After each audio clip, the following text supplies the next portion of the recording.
યાત્રાધામ શામળાજીમાં bus station વિસ્તારમાં highway પાસે આવેલી ખાનગી કંપનીના હિટાચી એટીએમમાં વહેલી સવારે ગાડીમાં આવેલા 4 લૂંટારો ત્રાટક્યા હતા.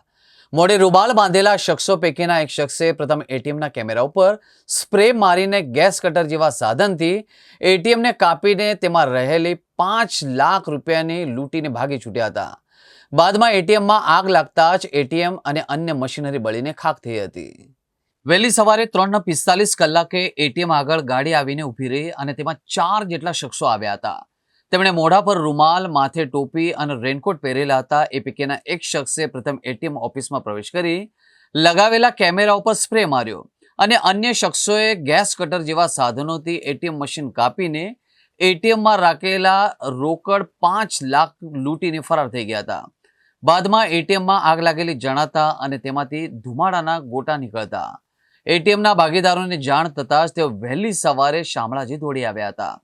જોકે તે સમયે શામળાજી પોલીસ અને અન્ય શખ્સોએ આગને કાબૂમાં લેવા પ્રયત્ન કરી રહ્યા હતા, પરંતુ આગથી એટીએમ બળીને ખાખ થયું હતું અને એટીએમની કેસેટ પણ નીચે બહાર આવી હતી.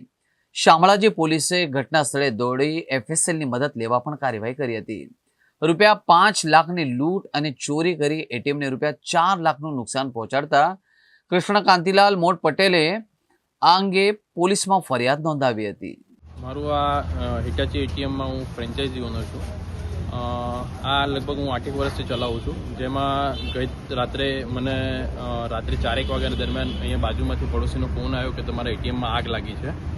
તો હું ઘરેથી તાત્કાલિક ધોરણે અહીંયા એટીએમ ઉપર આવ્યો અને એના પછી મેં જોયું તો એટીએમ મશીનમાં આગ લાગેલી હતી અને મને જોતાં ખબર પડી કે એટીએમમાં આગ લાગેલી છે, પરંતુ એના પહેલાં ચોરી થઈ ગયેલી છે.